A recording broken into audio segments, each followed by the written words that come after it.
Hey folks, today's video is going to be for folks like me that are interested in installing this MORryde Safe-T-Rail handrail. It's a fairly new product to the market, really innovative, and it solves a lot of problems compared to these fold-out handrails that most RVs today come with.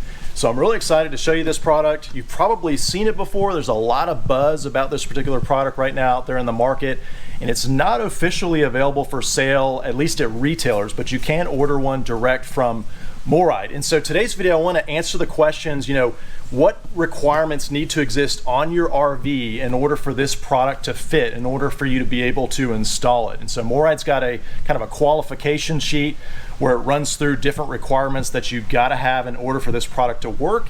So I'm going to go through that with you today, kind of do an unboxing video of sorts, and then stay tuned at the end of the video because there's going to be 3 questions that I come up with that I plan to answer in the next video after the handrail is actually installed. So like I was saying, I'm really excited about this product. It's super innovative and it solves a lot of problems for RVers. Mainly, you get a much more stable and secure handrail coming out of your RV. I mean, it's almost like a residential railing that starts at the top and runs straight all the way down to the bottom of your staircase, your steps on the RV. So I really think this is at a first glance, a much better approach at designing a handrail for RVers.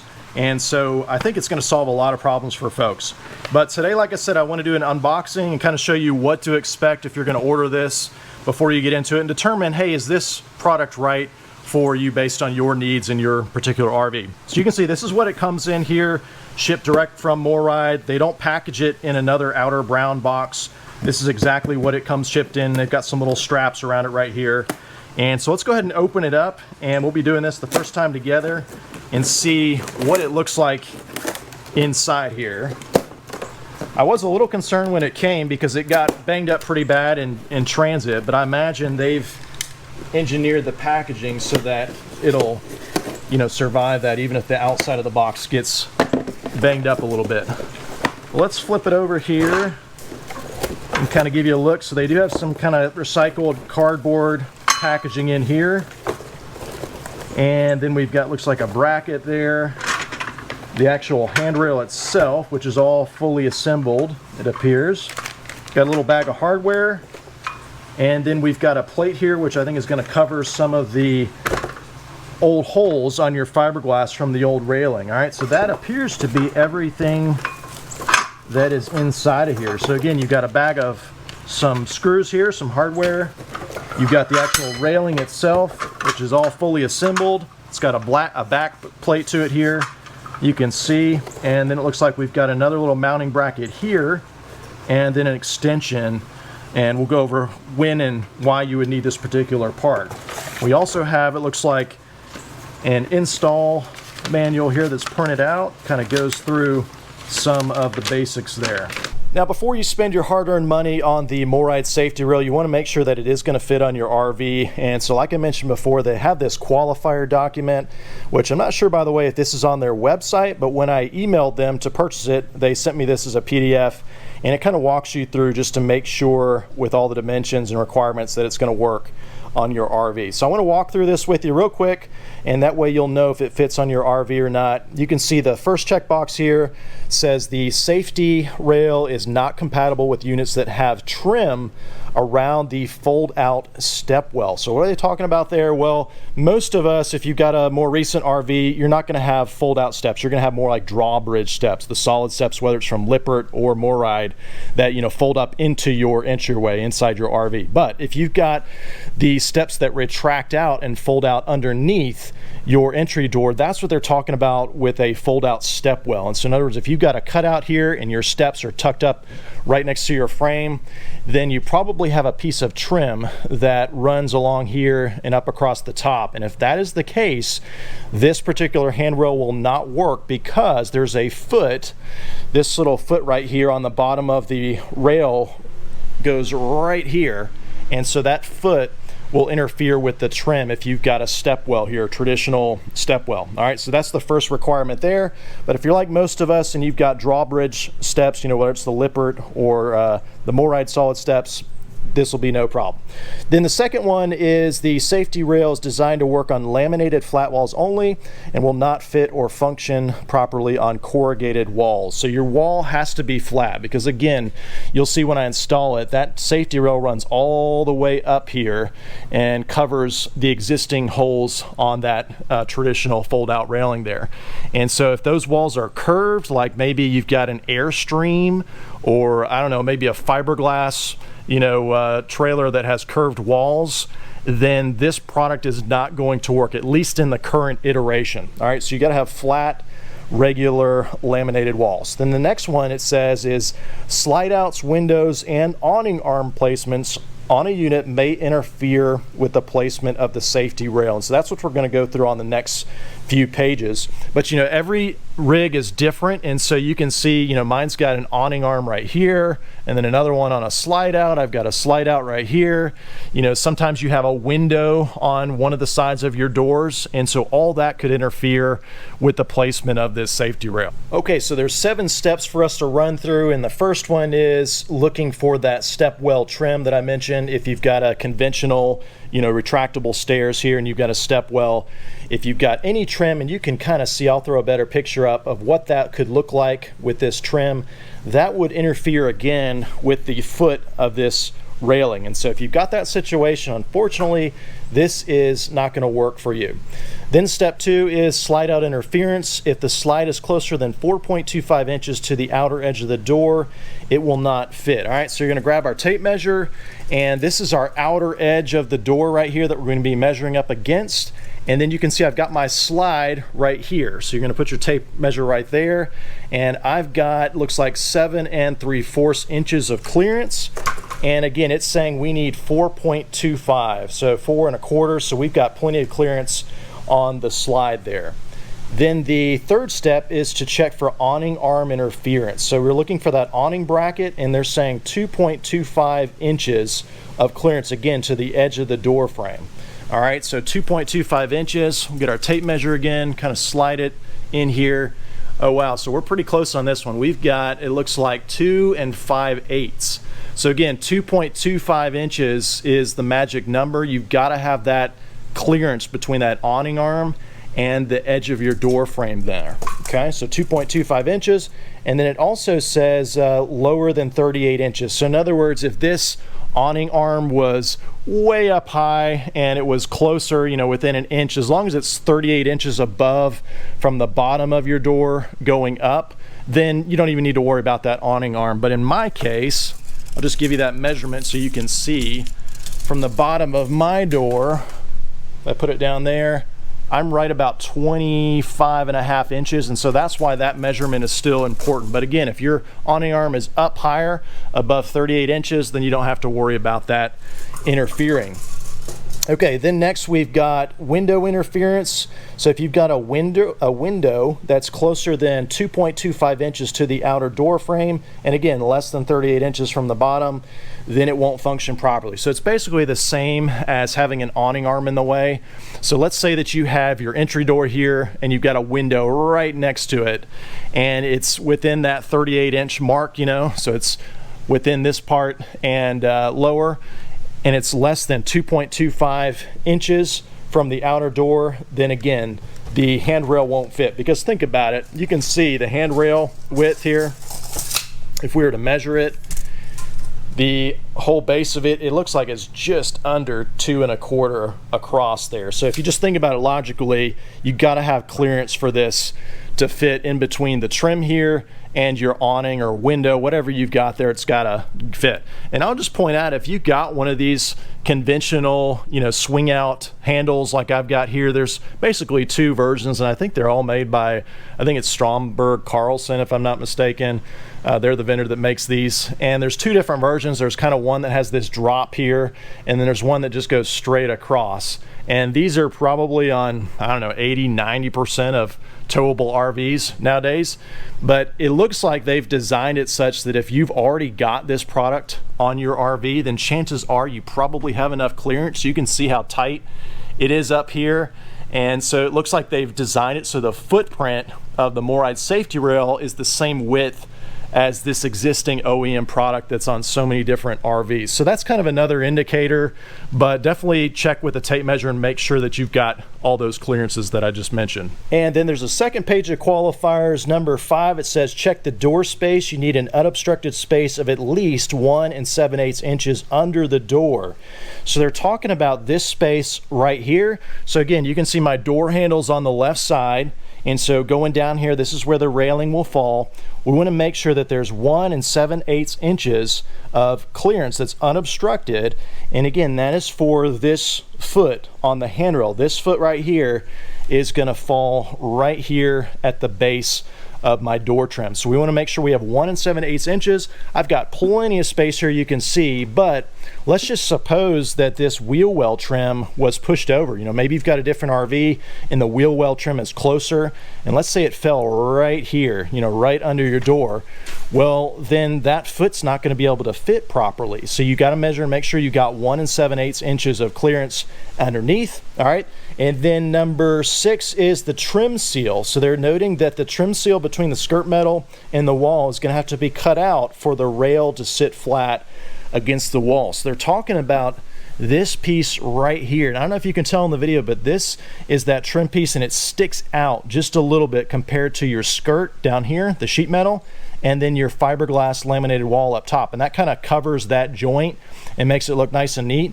But they're saying basically because the handrail, you can see it's kind of got a piece of metal on the back here, and that needs to lay flat, and it needs to run all the way up to the top. And so if you don't cut out this little bit of trim here, then it's not going to lay flat. It's going to want to kind of bulge right here. So you just got to make sure on your RV, however it's made, I think most RVs are made this way, where it's got this thin trim piece, and we can just take a, you know, an oscillating multi-tool and just kind of notch it out here, and then that piece of trim will fall out. But you want to make sure that you're okay with that, because once you cut that out, it's not something you can just kind of put back in there. You're always going to see where you cut it out. So make sure you're okay with that you can cut that trim piece. And then the last one, number 7, is they want you to measure the height of your existing railing, because, you know, logically, when you put up the new railing, the old railing is going to have to come down. In the old railing, you can see on mine, I've got 3 different screws here and 3 more screws here, and that's what's holding on that railing. So when we take it off, there's going to be holes in the sidewall of my RV there, and you want to make sure those holes get covered up. And depending on how high up your existing railing is, mine's pretty high up actually, you want to make sure those get covered. So let me just kind of visualize so you can see what I'm talking about. So this is going to get mounted about right there where that foot falls right under the trim, and then you can see going up where it stops. So notice how the railing stops right there, but yet I've got my old existing railing up top. And so you might think that's a problem, but they actually thought of that too. So they give you this extra trim piece that's going to kind of go up here, and that will cover up then that existing where those holes are at the top there. So they did think of pretty much everything. You can see here on the qualification sheet, they talk about 2 different top brackets. They've got a smaller one here, and so you're going to use that one if your railing is a little bit lower, 38 inches or less. So again, in my case, if this top bracket on my existing railing was down lower at 38 inches, maybe about right here, then I would use this smaller bracket. But because mine is above 38 inches and it says it maxes out at 51 inches, then I'm gonna have to use this longer extension here. And basically that's going to cover up the holes there from my old bracket, so I don't have any exposed holes, and everything, you know, trims and looks neat when it's all said and done. And then the last page of the qualifier document basically is letting you know, hey, if you've got a situation that's unique on your RV and you're not sure if the safety rail will fit, go ahead and reach out to MORryde customer service, and they'll probably have you send some pictures to them, and that way they can help you determine if the product's going to work on your RV. And I must say on that note, I've always been very impressed when I've reached out to MORryde in the past. You know, I remember the first time I ever did, I think it was 4 or 5 years back, when I had an RV that did not have the solid drawbridge steps that fold out, you know, and I just had some conventional retractables, and I was looking at upgrading, but I was concerned about the distance I would need for that fold out. And so I remember calling MORryde, and again, I'm just an average RV owner, and was able to quickly get someone on the line that got that measurement for me. Super helpful. And even in the last couple weeks when I reached out on this safety rail, again, it was really quick email responses and then a phone call to get everything ordered. And so I always get the impression when I deal with them that, you know, you're not a bother to them as a customer. They really do want to help you out and make sure the product is right for you. So if you got any questions on fitment, of course you can post them in the comments below, but definitely reach out to MORryde customer service, because I think you'll be really surprised pleasantly how helpful they are. All right, so those are the basic requirements or qualifiers to be able to install the MORryde Safe-T-Rail handrail system. And like I was saying before, if you already have this existing style handrail on your RV, which, you know, it seems like on towables at least probably 90% or more of RVs out there have this exact same handrail from the factory or the version without the lower drop down portion there. You know, I think you're going to be just fine fitting the MORryde Safe-T-Rail, because it looks like they intentionally designed it to fit within the same footprint of this handrail, given how popular it is. So even in my case, I've got this, you know, awning arm so close, I still had the necessary 2¼ inches, I think it was, of space to fit it. And it's, again, because they designed it really to fit within that same footprint. So pretty smart there. Definitely check out those 7 qualifiers I mentioned to make sure, you know, hopefully that'll help you get an idea if it'll be compatible with your unit. But I do want to mention 2 other points, not really qualifiers, but just 2 other points to consider, especially to set expectations. And I haven't really heard a lot of this talked about online, or at least in their qualifier document. And so I wanted to mention these to you. And the first one is, you know, the existing handrail that's on your RV, if you've got one like mine, it's got 2 anchor points right here, okay? So you got one up top, one down below, and then I showed you earlier there's 3 different screws down there and then 3 more screws up there. Whereas the MORryde Safe-T-Rail is quite a bit different. You know, it extends the full length, and if we flip it over, you can see it's got 1, 2, 3, 4, 5 holes, okay, that are running the full length. So in other words, when I mount this, I'm going to be putting new holes in my sidewall there. And so if I install the MORryde Safe-T-Rail and then I decide I don't like it after the fact, well, I've got a little bit of a problem, because then I've added these holes into my sidewall. You know, I can't just go back and switch to the old handrail without dealing with those extra holes that I've created.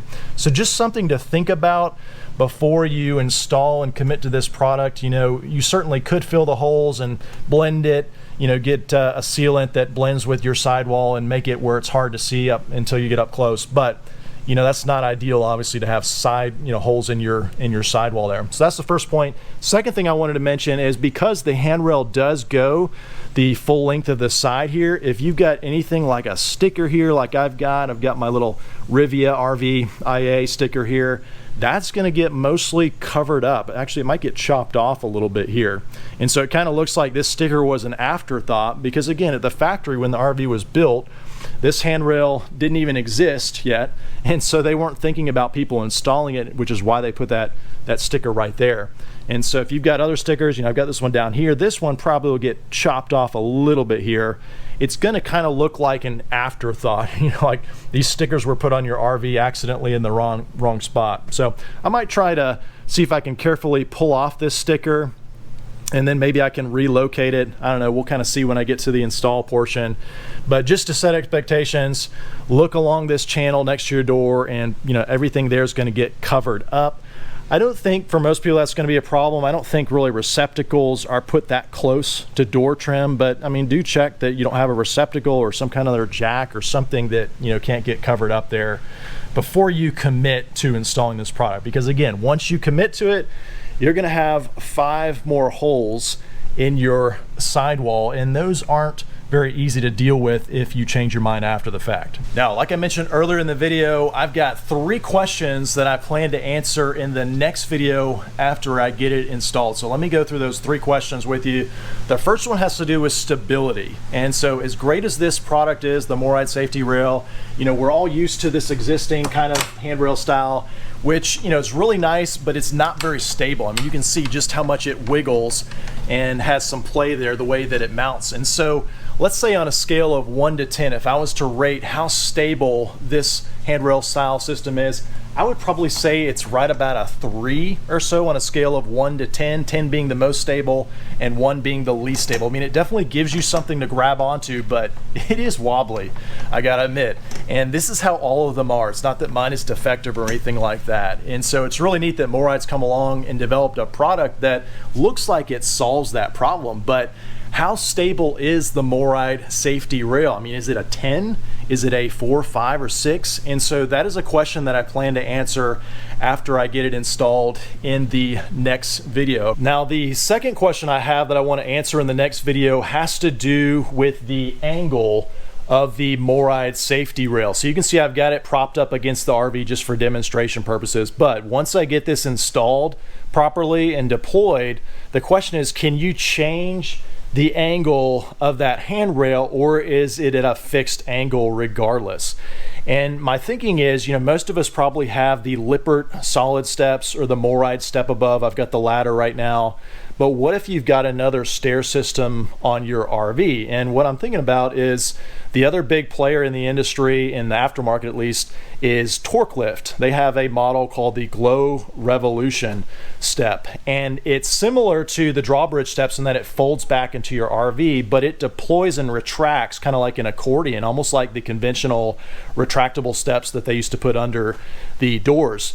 And so the question is, with those Glow Step Revolution from TorqueLift, you can deploy those steps at different rise and runs, different pitches, different angles, depending on how much space you have at your campsite, or in my case here at my storage site.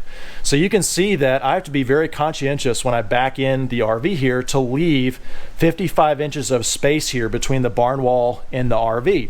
And so I've often thought about maybe switching out to the TorqueLift Glow Step Revolution model, because then I wouldn't have to be as conscientious of having that space, and I could deploy the step, a little bit narrower, a little bit steeper angle, and that would work just fine. So if I had those steps, would I be able to then adjust this MORryde Safe-T-Rail so that it matches the pitch or the angle, the rise and run of those steps, depending on how far I've got them retracted and pulled out there? So that's another question that I want to look at and answer. And then third question related to that has to do with compatibility. So again, most of us have those two common step systems from Lippert or MORryde, but what if you do have a different stair system?